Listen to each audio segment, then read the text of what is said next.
right, we're going to go ahead and get started. Good morning, welcome, and thanks so much to all of you for being with us this morning. Really excited to have you joining us for the second segment in our new series of weekly gatherings as we highlight really innovative education leaders and cutting edge education ideas from all across Tennessee.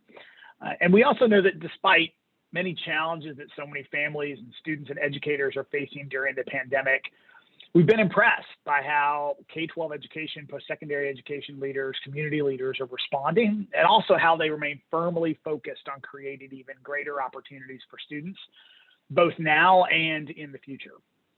And really in the spirit of SCORE's commitment in our mission that we work to catalyze innovative change in education, and really in line with our core values as an organization that many of the most difficult challenges in education can be solved through creative and innovative solutions. We want to highlight innovators, entrepreneurs, leaders from across our state who are leading the way for students. And our intent is to pick a single topic, a single cutting edge idea each week, and do a deep dive to quickly learn more, hear from entrepreneurs, from leading innovators, and hopefully to trigger some thoughts or ideas that you can take away and apply in your own daily work. I know how busy everybody is, so we're going to keep these sessions short, brief, informal, and again, we'll just ask that folks keep their line muted as we go through the conversation today. We will be taking questions as we get to the sort of second half of the conversation. And so please, if you've got any questions as we go through the presentation today and then the questions, please feel free to add those questions into the chat box at any time as we go, and we'll get to as many of those questions as we can. You can feel free to just chat me directly, or if you want others to see that question, you can feel free to just chat generally as well. This morning, I'm really excited to welcome my friend, Dr. Derwin Sisnett, to join us to talk about the exciting work that he and his colleagues at Maslow Development are doing in Memphis with their new Lighthouse Project. Derwin is the co-founder and partner at Maslow Development, and has spent the last decade working in community development and public education, including serving as the chief executive of Gestalt Community Schools. A native New Yorker, Derwin was born and raised in a neighborhood in desperate need of revitalization. And while he attended a high-performing high school in an affluent part of the city, his daily commute to and from school highlighted the stark contrast between the two neighborhoods. His passion for developing holistic communities with a high-quality school at the center was born from that unique experience. And we are really looking forward to hearing more about the work, and I hope you all join me in welcoming Dr. Derwin Sisnett. Derwin, maybe just to start, why don't you take some time to give us an overview of the work you're doing in Memphis, and then we'll follow up with some questions. And again, just a reminder to our guests, feel free to put any questions that you have in the chat box, and we'll get to those shortly. Derwin, I'll turn it over to you. Awesome. Well, thank you, David. Good morning, everyone. These are always interesting sessions in the age of Zoom. Can't wait for us to be able to do these types of sessions in person. But I think we've all gotten used to this dynamic, and I've certainly gotten more comfortable with it. So I'm happy to see you all, at least virtually. And just, I think by way of context, I think it's helpful just to share a little bit about my background before diving into the work that we do at Maslow. I know, David, you shared a little bit about just my own background growing up in New York. So I grew up in a neighborhood called Far Rockaway. As the name sounds, it's far away from a lot of the assets that exist in New York City. And while the neighborhood itself sits on the Atlantic Ocean, and there are pristine elements of it, it still to this day has one of the highest concentrations of housing projects in the country. And so growing up in an environment that has such a concentration of poverty, and then going to high school in a neighborhood that really sits on the other side, which is more affluent, that really shaped my psyche and really caused me to think about the work that I do today differently from if I would have grown up in a more affluent neighborhood. And so fast forward, I landed in Memphis after graduate school. And fun fact is I ended up graduating from high school a year early, not because I was smarter than my friends, but because I needed to get out of that neighborhood as quickly as possible. And that led me all the way to the South, landed in Memphis, and ended up starting a charter school. And I'm proud to say Power Center was one of the first SCORE recipients back in 2011 or 12 from the SCORE Award. So excited about that. And I shared that not really to brag, but to say that while we were successful out the gate as a network of charter schools and really as a single school, I realized early on that we were doing the same thing to our kids that was done to me, and that they were getting a great education, but they still had to go home to a really rough environment. And so that led me to think about the work more holistically. And so I was thinking about the work of Maslow really before Maslow was what we now call it. And so when I think about Power Center Academy, and at the time I was co-founder and executive director or CEO of Gestalt Community Schools, we ended up buying an old abandoned apartment complex. And I don't know if you all have the slides to pull up, but when we get a chance to get to those slides out, you'll see some images of that. But before we jump into that, just again, continuing on to my context, as well as my partner, Nora, who couldn't join us today. When I was at Gestalt, we ended up acquiring the old abandoned Marina Cove, which is about 43 acres of blight. And we demolished the blighted apartments, put Power Center Academy Middle School smack dab in the middle of that, put a performing arts center there, affordable housing there, and then the shopping plaza directly across the street, where there was a medical clinic and dental clinic that already existed, but essentially the shopping plaza was underutilized. At least 50% of it was underutilized. So we put our high school there just to lease temporarily, knowing that one day we might acquire that space and build it out completely as a North Campus. And so I share that because that was sort of the budding elements of what Maslow now is. We took that sort of concept and stepped back, and for me, it was another aha moment of what would it look like to think about this work at scale, not necessarily taking gestalts and putting them all over the country, but really taking this whole holistic ecosystems approach and really replicating that idea with the community at the center of it. And so I share my context as a native New Yorker, and as I was thinking about this as an East Coaster now in Memphis, there was someone on the West Coast thinking about this work, and from a different vantage point. And so Norj and Doobie, who's my co-founder and partner, we essentially launched Maslow and this whole concept together. While she can't be here and she wishes she could be here, she lost her voice, so that doesn't really bode well for a Zoom call. I wanted to share a little bit about her background as best as I could. So she actually is one of the unicorns from, actually from San Francisco, but her dad is from impoverished country, neighborhood in Tunisia. Her mom is from a more affluent Italian, French-Italian neighborhood. She's French-born Italian.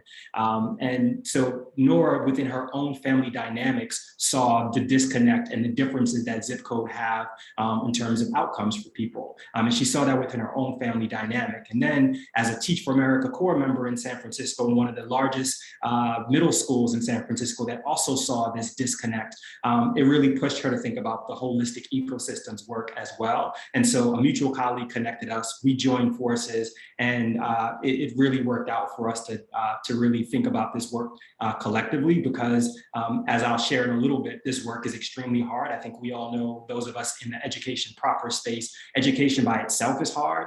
Real estate by itself is hard, and somehow we've decided to bring those two together. And so the challenges, many challenges abound, but as a team, we're able to tackle them and build on each other's concepts and ideas. And so moving into Maslow and what Maslow is as a whole, we essentially are a nonprofit real estate development company that co-designs and develops communities with community at the center of it. And so you'll see the image to the top right, that black and white image, is just one or two units of that 394 unit complex that I described earlier in the Hickory Hill neighborhood of Memphis, Tennessee, the old abandoned Marina Cove.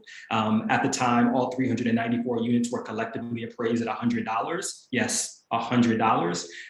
And imagine what it means then to have a school just down the street that's a high performing school, but our students still have to pass by that apartment complex every single day. Or they might live adjacent to that apartment complex and have to pass through it to get to the school. And so I think we talk a lot about wraparound programming when we think about education and how meaningful that is. And we somehow have missed the idea of wraparound infrastructure, or sort of left that behind. And that really is important for students that grew up in neighborhoods like mine, or that grew up in neighborhoods like Hickory Hill. And so you see at the pictures on the bottom, that's Power Center Academy middle school, the Performing Arts Center, some of the affordable homes that we did in partnership with Habitat for Humanity. And that just speaks to that's a microcosm of the work that we do at Maslow. And that really was born out of the work that I did when I was at Gestalt, and the work that, and the influence that our experiences, myself and Nora, the experiences that we had and how we move it forward. And so if we move to the next slide, just to give an example of how we approach the work, we believe that human-centered design is core to what we do, but not just human-centered design, but really combining that with grassroots organizing. So community development is in our background, education is in our background, human-centered design is in our background. And so how do we merge all of those to really think about co-designing communities with communities? And so an example of this is a work we did in Tulsa, Oklahoma. There was a neighborhood or community group that actually saw the work we were doing in Memphis and wanted to see if we could replicate that in Tulsa, given the race wars, the race riots that happened 100 years ago to today. They wanted to really revitalize what was the old Greenwood neighborhood, Black Wall Street, if you will, and use school to be the anchor of that. And so we work with them to design a school. It actually is up and running. It's actually the first of its kind in Oklahoma. It's a partnership school, so not a charter school, not a contract or district school, but sort of a blend between all of those, and really a community-centered school that is supported by the district. So we work with them to design that, but then once that was done, what would it mean for us to work with the community to co-design the ecosystem around that school? And so we merged the human-centered design and the grassroots organizing to do a series of design sprints with tons of community members over a series of house meetings to inform what that programmatic design would look like. And so we do that work as consultants, if you will, but then the core of our work is the Lighthouse Project, which is the main work that we're doing now in Memphis, Tennessee. So we go to the next slide.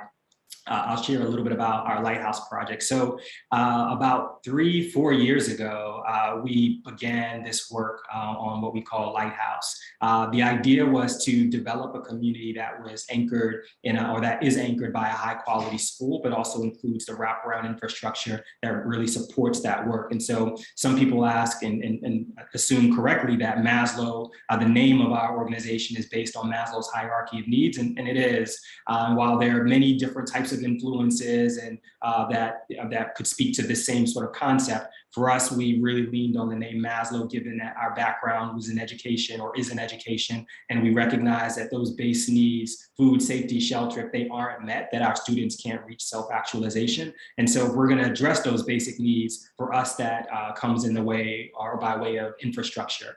And so what would it mean to develop a high quality school that really anchors a community, but to also think about health and wellness assets, workforce assets, housing, affordable housing, so that families have access to those, and how would those influence one another, really breaking down the silos of those respective pillars and bringing them together as one cohesive ecosystem, co-designed by the community. And so about 3 years ago, we began that design work. We really began that work across citywide, cross-section of citywide community members that included different age ranges from students. In fact, one of the young men that was part of our program was a Patterson Academy scholar at the time.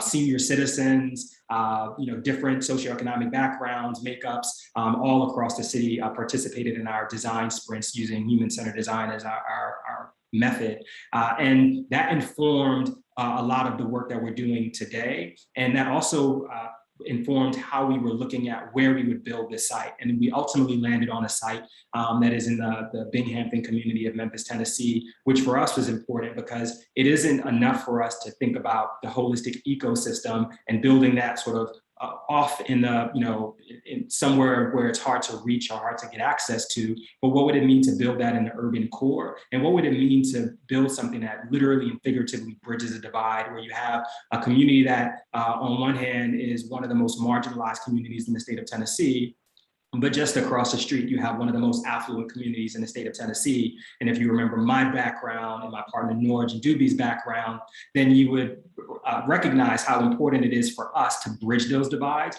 And so the site that we landed on essentially does that. And we intend to build on that aspect by this Lighthouse Project. And so it'll include a K-8 school. It will also include housing, mixed income affordable housing, a mix of multifamily, potentially townhomes. And I say potentially because now that we've landed on the site, we are going to begin the hard work of community engagement to inform what this actually looks like in person. It's one thing to have this idea, this larger concept to build on, but it's another thing to actually have the community inform what it is that they want and need. And so as an example of this, we can say that the workforce assets address the commercial needs of a community, or the healthcare assets address the healthcare needs of a community. But what does that really mean when we ask the community members and build on that from a design standpoint? We can say that the neighborhood is a food desert, so let's build a grocery store, or we could work with the community members who might say, you know what, this actually means we just need an urban farm or a farmer's market on the weekends. That could be one of the solutions. And so we want to be really sensitive about not building something and then hoping the community likes it, but instead building something that the community has really informed and has been at the table from the beginning. And so that's a high level overview of Lighthouse. Just like in the school space as we're building, in the real estate spaces we're building, it's hard to say too much, and we definitely don't want to overpromise. And so at this point, I definitely want to answer any questions that you all might have, but wanted to at least give a high level overview of Maslow, who Nora, myself, who we are, and why the work is important to us, and then where we're going with our Lighthouse Project. So hopefully that was helpful. I know I had just a short period of time to just put all that in there, but hopefully we'll have enough time to answer any questions you might have. So thank you. Awesome. Thanks, Derwin. That was great, and really appreciate that quick overview. I'm going to jump in with a couple of questions that I've got, but would also just encourage folks, as you have questions, feel free to jump or put them in the chat box, and I'll make sure to pull those questions out and ask them to Derwin as we go through the conversation here. But maybe just to start, Derwin, obviously a unique part of the model is that the school building in many ways is sort of central to this ecosystem that you're creating, and would love to hear you talk a little bit more about why the school, perhaps versus a church or a community center or a library as sort of a core part of the kind of neighborhood and the community work that you're doing. Why build around a school? What, from your perspective, what's so unique and important about that? Yeah, and maybe we're biased as educators, but everything radiates out of education, right? From the moment a child is born, we are really wanting to teach them how to walk, how to talk, how to add, how to subtract, the alphabet, and it just continues on, and we don't stop learning. And so even with Lighthouse, one of the core principles that came out of our community design sprints was that learning happens everywhere and by everyone. And so if you really believe that, and if community members believe that as a larger community, then why wouldn't education be the anchor of what we do? And so what would it mean for the school to truly be that hub? And while there are communities that are anchored by faith institutions, and there are communities that are anchored by other types of institutions, we believe that education is the magnet and really draws everyone in, whether you're a student or a family member who is participating on behalf of that student or with that student. Everyone participates at some point in time through that education process, and so it draws everyone in. I remember back when I was at Gestalt and we started Power Center at one grade, and we made a decision to really think about how we provided transportation and what it would mean to really encourage our parents to provide transportation on behalf of the kids. And it wasn't because we didn't want to pay for a bus service. That was possible. It was so that we would have a touch point morning and afternoon with the parents. And so we believe if we're anchoring in a similar way at Maslow, Lighthouse, that at some point in the day, we will see and have touch points with members of the family. And we think that's important through education. So building on that a bit, you talk about the sort of definition of wraparound supports in probably a much broader way than I think most education leaders currently think about those wraparound supports, right? If we think about, as an example, typically things like meals, nutrition, after school activities, social emotional supports. But your definition of sort of wraparound supports is a lot broader, right? It moves into things like housing, to health and wellness. You talked about workforce training, sort of job pathways. And so wonder sort of what role education leaders or school leaders or the school leader in the specific community that you're working on in Memphis right now, what role do school leaders play in that broader work? And I wonder also whether you worry ever about detracting from a focus on teaching and learning, or sort of how do you make sure that those things are sort of mutually reinforcing as opposed to sort of taking attention away from some of the core pieces of education?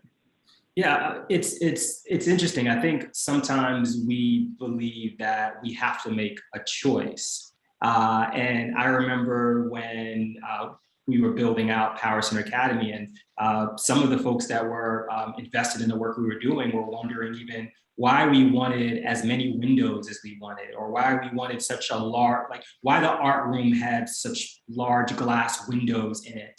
And my quick response was, well, where would you want your kids to be in a building, and how much light would you want them to have? And I think we forget how important the infrastructure is to the psyche and to teaching and learning. The studies that show, that with the X amount of light, students are more apt to learn and more alert. The studies that show that green space is important, and how the built environment has, an influence on how we learn. All that matters. And so I don't think we have to make a choice. I think as educators, what we can do is advocate for those things. We can advocate for our school buildings to be designed in a way that is more conducive to learning. I remember when I was in the turnaround space, we went into a school temporarily that we were sharing a space. And believe it or not, the on one side of the building, it was facing an abandoned apartment complex, not even abandoned, an underperforming apartment complex. And because it was so bad to look at, they actually moved their entrance to the other side of the building. They literally turned their back on that building, on that community.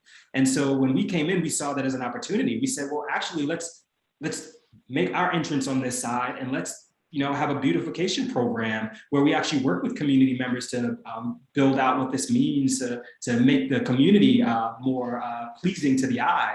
And that changed everything. That changed the community, that changed our school. And in fact, when we needed to leave to move to a newer building, we didn't even want to leave because we were so invested in what happened there, and the community was invested in us. And so I don't think we have to make a choice around wraparound infrastructure and wraparound programming and what happens in the classroom. I think we need to do all of those things. And as Maslow, we see ourselves as museum curators, right? We want to build out the actual infrastructure and then provide the spaces for the programs to come in and thrive.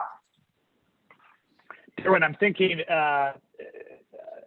of this book that I read a couple of years ago. You may have read it, called Palaces for the People. No, I haven't. Essentially, yeah, I would encourage it. It's essentially about how infrastructure, things like libraries, community centers, schools, can serve as ways to kind of revitalize communities. And there's all this research that was done in the book around how that connects to increased civic engagement and voting rates and health and all of these things. And I think what you're describing in some ways sort of really connects to that concept of how is a physical place, a physical infrastructure, and that have an impact on so many of these other kind of challenges that we see in policy and communities.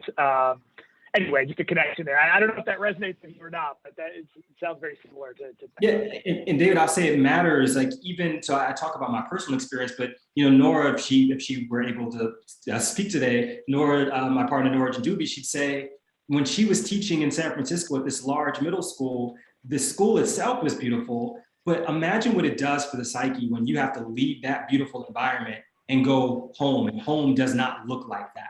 How the feeling, I remember for me, 2:00 every afternoon, I didn't care what was happening in math or in calculus or whatever. Like, I was concerned about how I was going to navigate my way home. I was concerned about the infrastructure elements of where I lived and how I would essentially make it from point A to point B. And so if we can address those things, then we have more time to capture our students' attention in the classroom.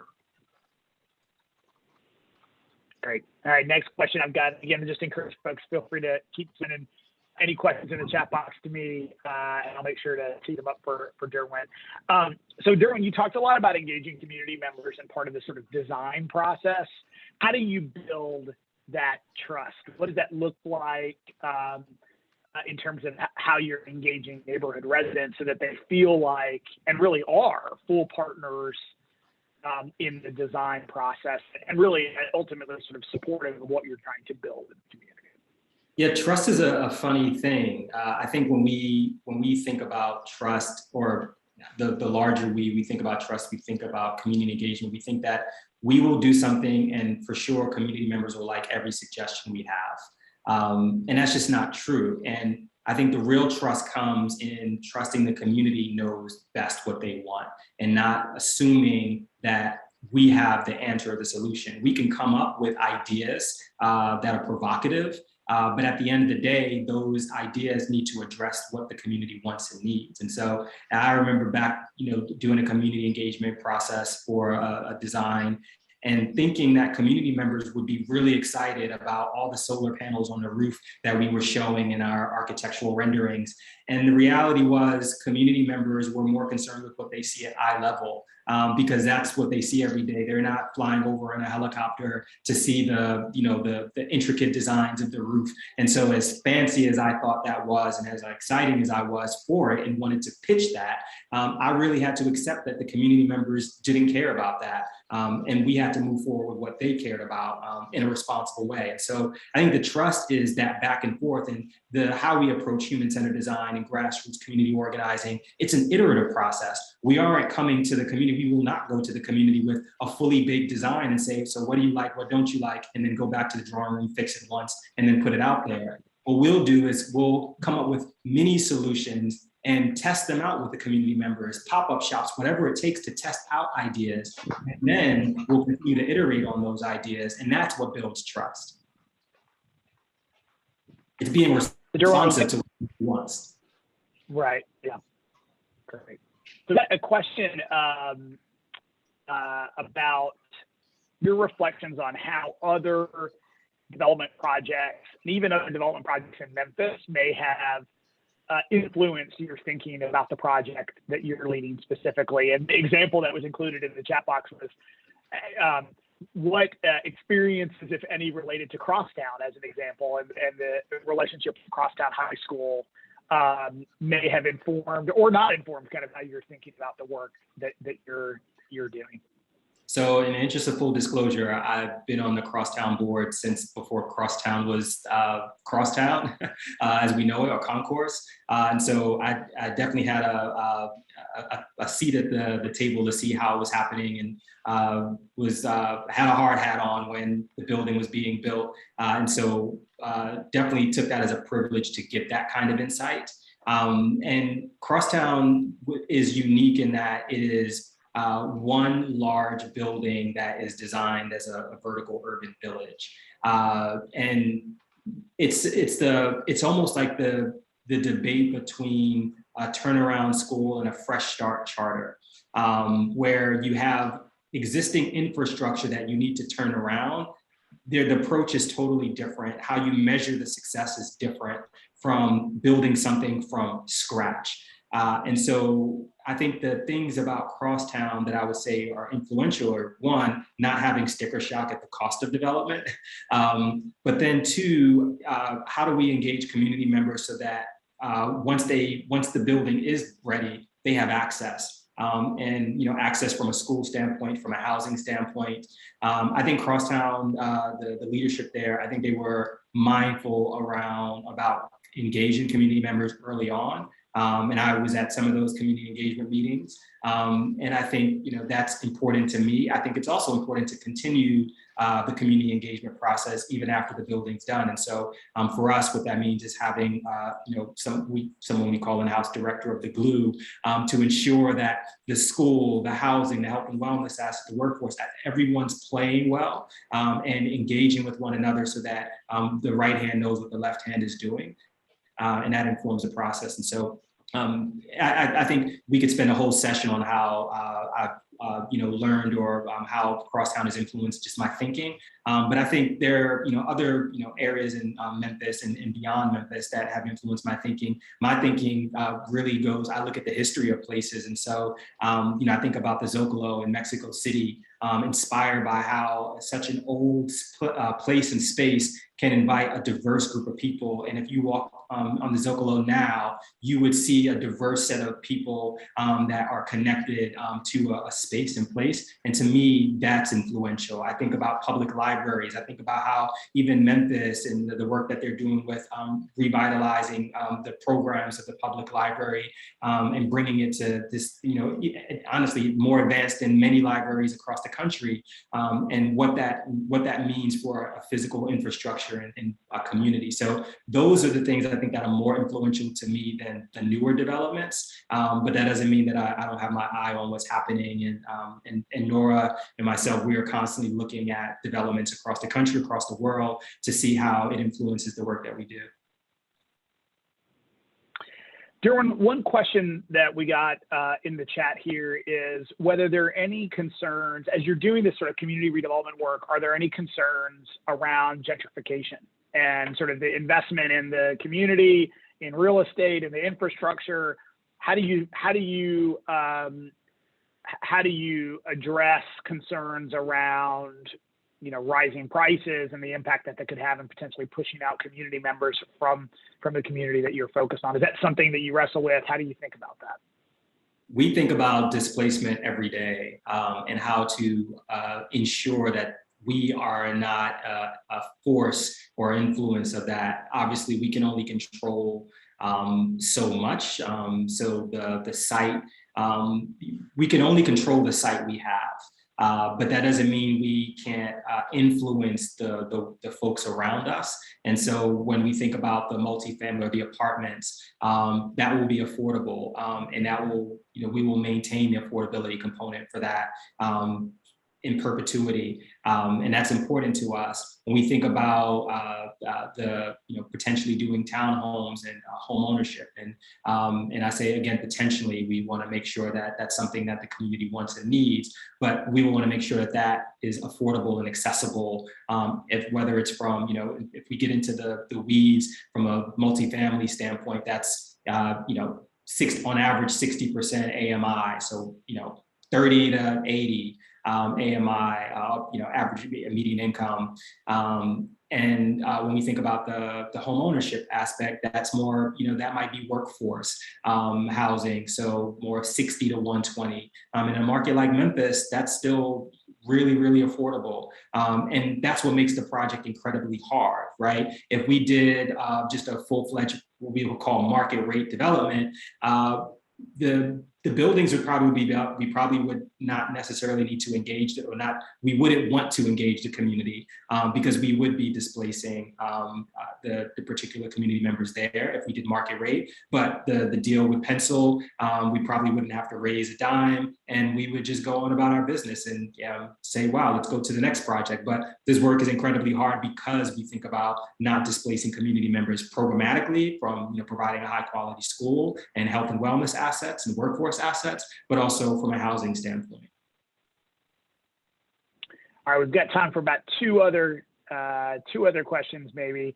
And one question that we got in the chat, Derwin, is how are you or how have you tapped to sort of the full range of resources that are available to do this work? So we know obviously that the Hyde Foundation played an important role in helping to purchase some of the land around the development, but also how are you thinking about government resources that you're tapping into?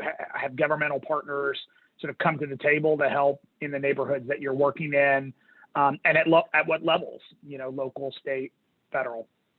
Yeah, so I'd be remiss if I didn't say that SCORE is also very instrumental and helpful for us. One of our earliest investors in this work, and we really appreciate that support.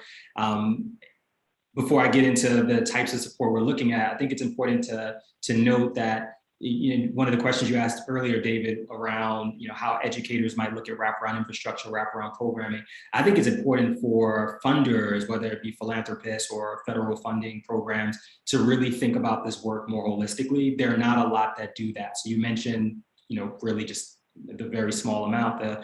Folks like the Hyde Family Foundation have been supportive of our work.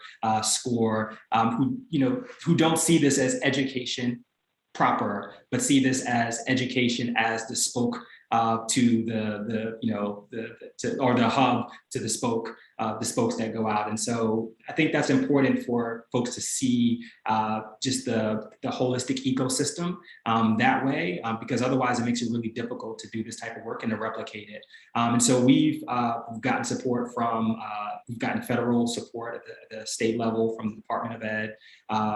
We continue to get support from national and local philanthropists to do the work. We'll be going after tax credits to support the affordability component of the work.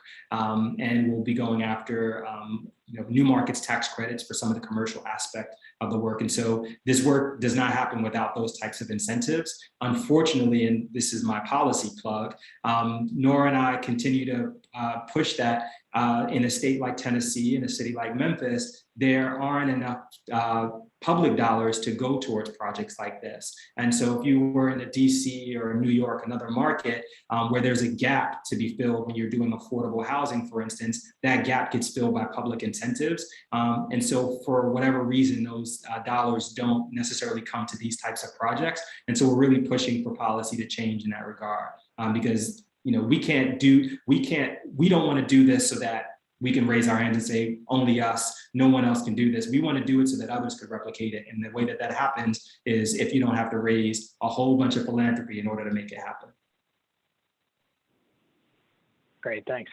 And then we've got Derwin folks who are on this Zoom and who will listen to the recording of this afterwards from all across the state. Urban communities, rural communities, suburban communities, different regions of the state, and wonder if you have any advice for folks who are thinking about what lessons learned or sort of how to think about this model and the way in which it could apply to other parts of Tennessee. Any advice or thoughts that you would have or things that you think folks should be thinking about if they're just beginning to think about this sort of concept of the sort of whole community and the pieces that fit and connect to what's happening around the school? And this is going to sound really Pollyanna-like, but we're more alike than we are different in many ways. I think about when you mention rural communities and more urban communities, and even one of the questions you asked earlier about some of the, what I've learned from other developments. Even in past work, I learned from what rural communities were doing and brought that work to Memphis. We were probably the first school or one of the first schools to actually utilize FEMA funding to develop a tornado safe space that was also part of a school space. Our Performing Arts Center is actually, well, not ours anymore, but Gestalt's Performing Arts Center is a tornado shelter. And that was FEMA funded. And so it's, on one hand, it's a performing arts center, but on the other hand, if another tornado comes through Hickory Hill, like it did in 2008, the community has a safe space to go. That was a learning that I took from a rural community by way of some of our architects that we still work with at A2H. And so, I think we can learn from each other. To me, that's the biggest takeaway. So just because you're in a rural community or just because you're in an urban community doesn't mean you shouldn't be going into rural communities to see how things are done and how communities are integrated, and vice versa. And so my previous work, when I moved to Memphis, I was actually working in West Memphis, Arkansas, and spent a lot of time in Delta. And so again, a lot of the work that I do is influenced by that as much as it's influenced by my upbringing in New York. And, same with Nora, while she spent her time in San Francisco and spent some time in New York, you can have different jurisdictions influence the work you do. So I think we should think about the ways in which we are alike and draw from that and build on that and not say, well, no, that can only happen in a rural community or that can only happen in an urban community. For me, it's, oh, wow, there's a tornado shelter. They did that and they built a gymnasium from that. Okay, how do we do that in Memphis?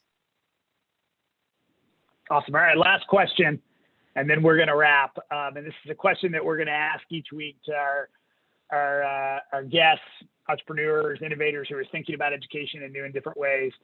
If you were to look back in 2040, if you were to look back 20 years, what do you predict or hope perhaps will be the biggest or most important change in education? Can be K-12, post-secondary, full continuum. What's going to look different, or what should look different? Well, I'm going to look different. I think if we do what we think we're doing and we influence the ecosystem the way we intend to, our hope is that in 2040, we won't see school as school. When we say we're sending our kids to school, really we'd be sending our kids to community. We'd be sending them to a space where learning happens. And it just so happens to be in, maybe part of the day it's in a co-working space, another part of the day it's in a neighborhood restaurant, another part of the day it's in a science lab that's part of a hospital. We won't see school as four walls of a building anymore. We'll break down those silos and really bring in the whole ecosystem. 2040 will be no more four-wall school buildings. Awesome. That's just great insights, Derwin. Thanks so much for sharing that and looking ahead to the future a little bit. So we said we were going to keep these sessions about 45 minutes or so. I want to respect everyone's busy day. But Derwin, just want to say thank you for being with us and for sharing the really exciting work that you're doing. We're looking forward to staying updated with I know what'll be lots of additional exciting updates from the work that you're leading in Memphis. And before we close, also want to invite folks to join us again next Friday, same time, October 1st, as we're going to welcome Dr. Carrie Randolph, Chief Strategy Officer at Metro Nashville Public Schools, as well as Brad Gilman and Samantha Margolis with Bright Path Tutors to update us on the high dosage tutoring effort that's now underway to help thousands of students in Nashville catch up where they've fallen behind, and particularly elementary reading and middle school math as a result of the last year and a half. And this new Accelerating Scholars tutoring program is research-based, student-focused, and is an intervention strategy to help combat the learning loss that we know many students have experienced during the pandemic. We think it's one of the leading edge recovery efforts around tutoring in our state, and looking forward to showcasing that work and having a conversation about that work next week. Look for the registration info later this afternoon, and we'll also share a link to the video of this morning's session on our YouTube page in that email as well. So you can share that with other folks who are interested in the conversation today. Derwin, thanks again for being with us. Thank you all for joining us for this conversation. Hope you have a great day ahead and a great weekend, and look forward to talking again soon. Thank you. Bye.